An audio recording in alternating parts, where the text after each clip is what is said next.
Sambandam. Sambandam. Manohar Sambandam. Pyara Pyara Sambandam. Very good. So you put us together. Okay, that's great. So he's going to speak about mechanization of cotton picking. This is really a very serious issue because of labor shortage. So can you introduce yourself, Dr. Sambandam? Yes. I am. So please now give all the attention to the speaker. Yeah. Okay, I'm assuming everybody is interested in listening, and thanks for coming down here, and thanks for the AE for inviting me, presenting this. My name is Manohar Sambandam. I'm a farmer. I've been farming for the past 15 years. I've been doing cotton as one of the crop. I am in have a small 5-hectare farm in Tamil Nadu, and we do 2 crops. One is paddy and another is cotton. And all the problem I am trying to solve is, and because of the cotton, the problem I had triggered me to start this company, Green Robo Machinery. We call it in short RoboMac. I'm the founder and an entrepreneur. So my speech or talk is more from a farmer's perspective and as a tech entrepreneur point of view.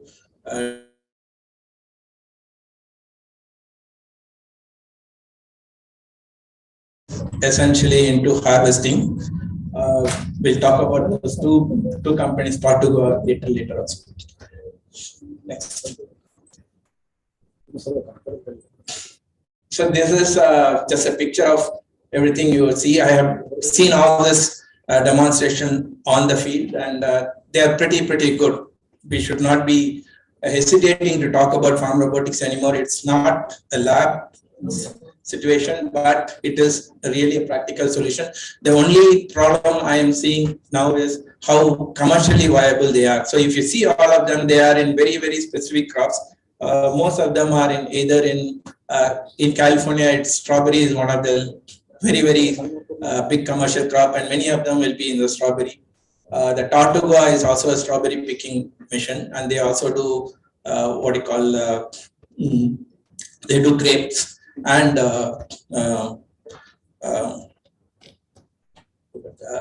few other things. Pretty precision things. And the technology used, the machinery itself is pretty good. All farm machines are pretty robust and fully autonomous, and most of them are using precision mechanical weeding or using carbon lasers for weeding out, and carbon lasers are used in specific crops. And the Alphara is actually a cotton picking machine, which is very similar to what we are doing there. So next please. Okay, like coming to cotton, why cotton, right? We in India we are the largest producer of cotton in the world, around 24%. We have around 12 million hectares, which is about 1/3 of the world cotton land in the cotton, right? But still, if you look at it, our productivity is very low, right? World average around 1,000 kgs per hectare linked, and we are around 532. So what is the reason? One of the main reason is that we have zero mechanization in cotton in India, except for the land preparation. I listed out all these tasks which a typical farm operation is done. We don't do anything like pruning, topping, and thinning in cotton. Definitely not. If I do it, a lot of data shows that it will get 20-30% more yield, and we don't take care of timely intervention of any task in cotton. Like first 60 days of cotton is the most important day. Cotton is a 150-day crop, but if I don't take care of the first 60 days, I think you will not get any yield. Like topping will give you around 20% yield more, which I do in my farming, and these are all very labor intensive. So fundamentally, we don't have labor. The harvesting is today cotton is hand picked. Harvesting is the most labor and require high precision. It's a high pressure, right? And next slide, please. So all of cotton is done by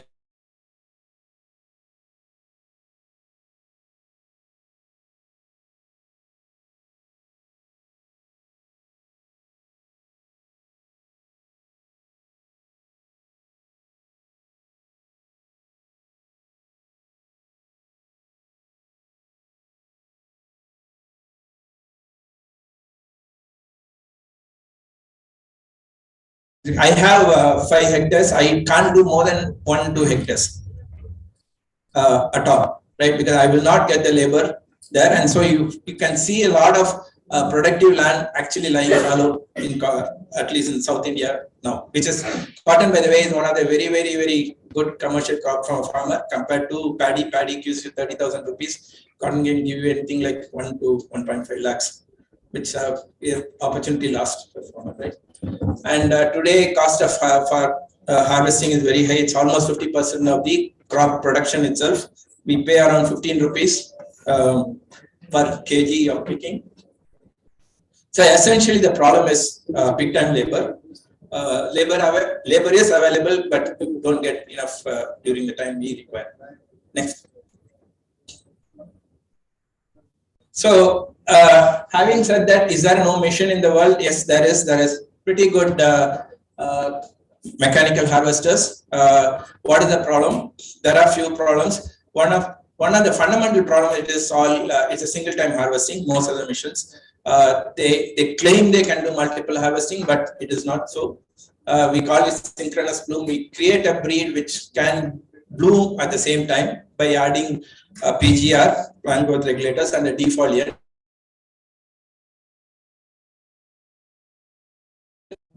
crop to do a synchronous thing, especially for small farmers. We actually had to have 4 times the seed rate, and we had an extra PGR and a defoliant, which is probably not good for an Indian farming condition.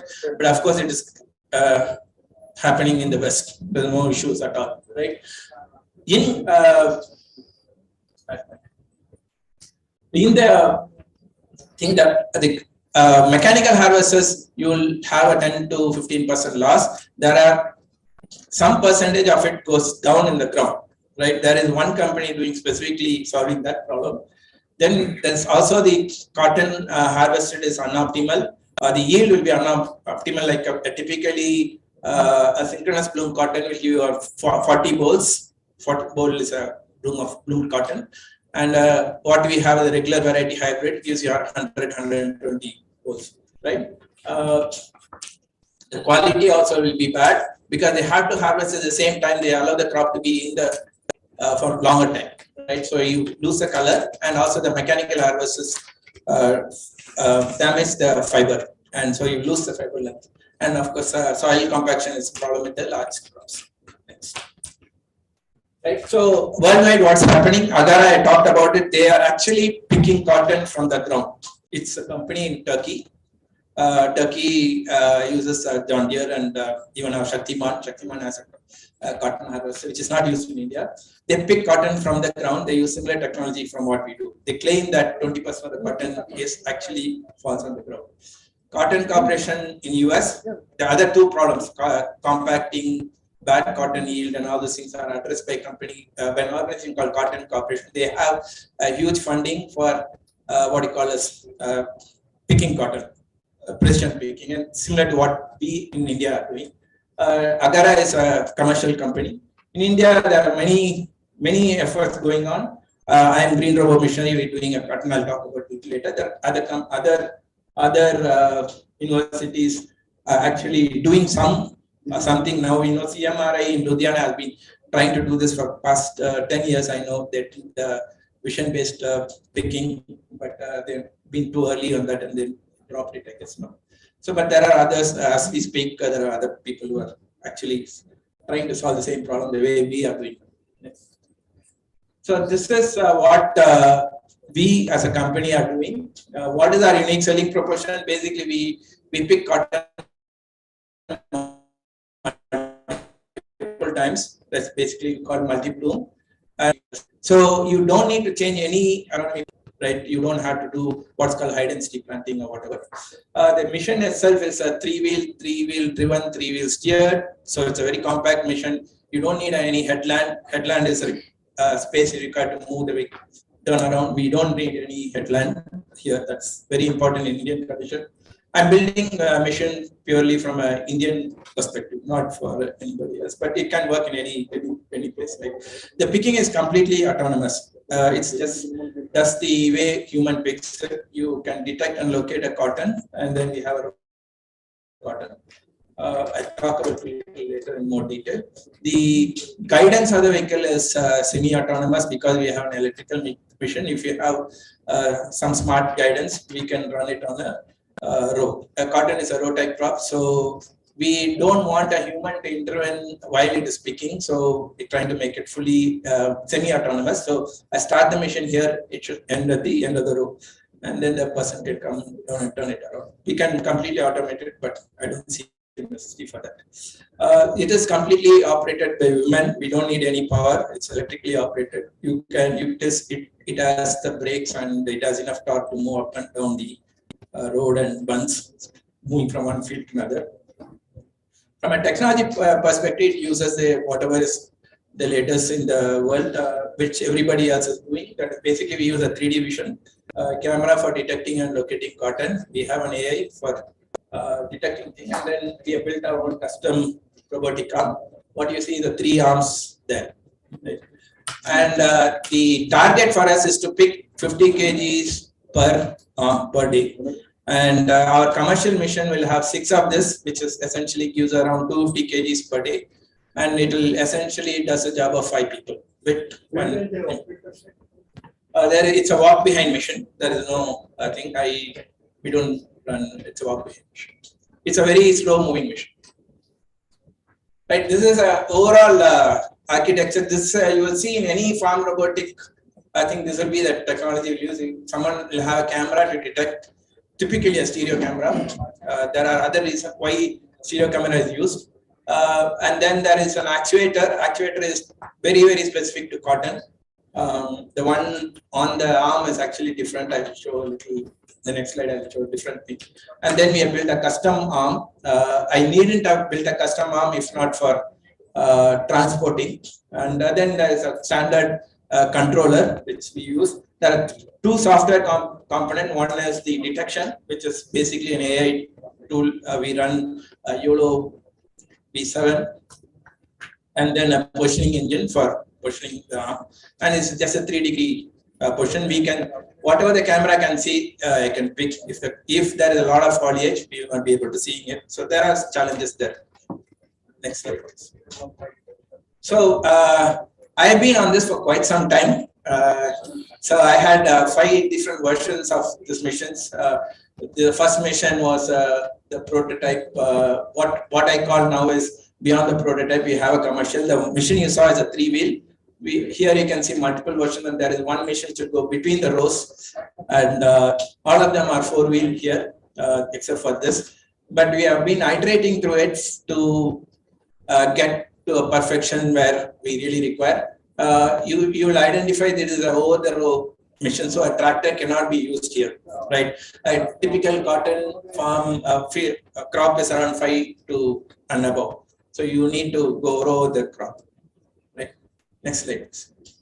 And this is I have gone through some 9 versions of the robotic arm. Currently, more or less the one you see there is what we're using. It's a 3-degree arm. But we have a 7-degree arm, and assuming that we can go beyond the plant and anything, but we kind of made it simplified and made the 3-degree arm. And the actuator is probably the biggest challenge we had. We have 6 rollers and 3 rollers and many more. I'm just showing a few of them here, and that's a single roller. Currently, we are with a single roller 6 plates mechanism and at a particular RPM. And we also use vacuum. Vacuum is not for picking, it is to help us in position accuracy. If I have a tolerance problem in the pushing the arm, vacuum helps in pulling the cotton in. As long as the cotton hits the blade, we'll be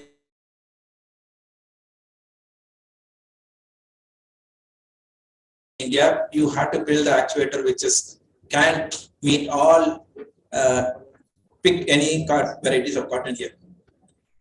Next slide. So what are the real challenges, right? The real challenge is actually in the reliability. I think technology is mature. You should not be worried about technology anymore. Enough technology is there.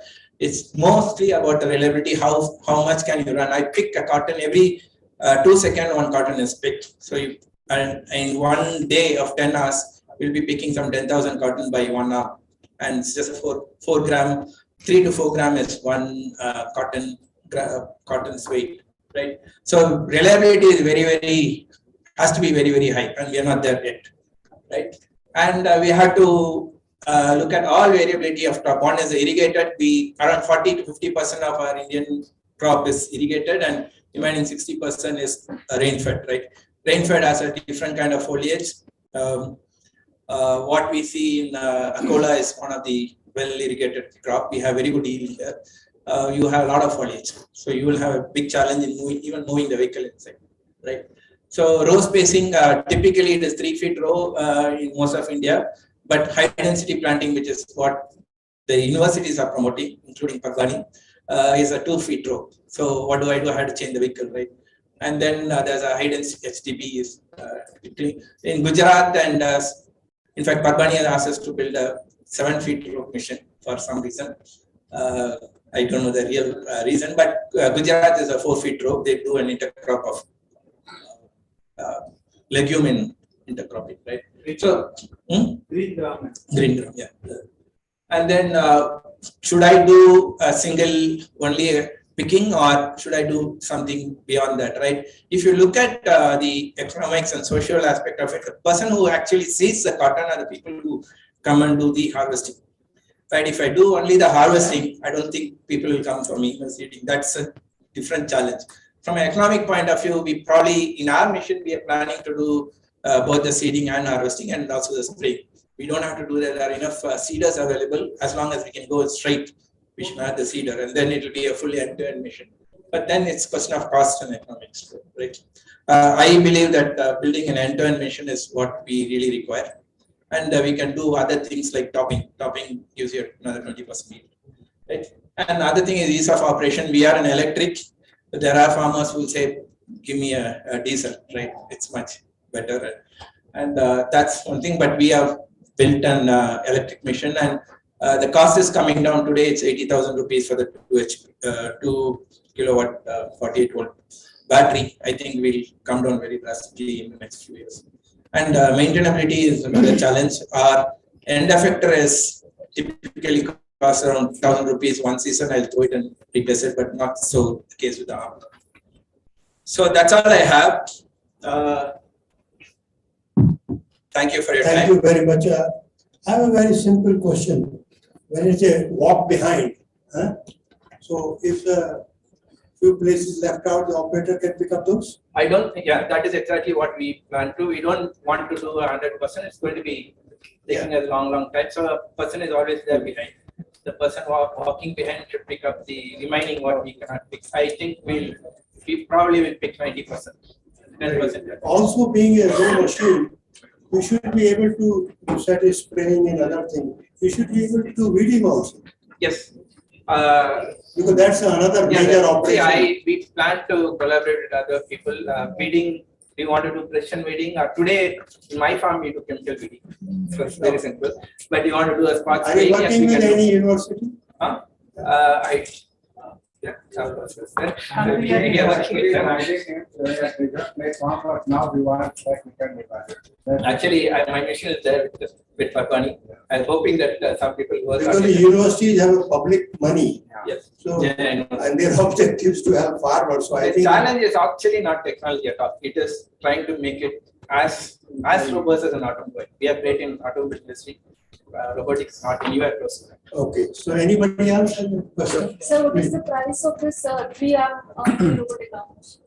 See, I am targeting to bring the mission to 5 lakhs for a 6 arm.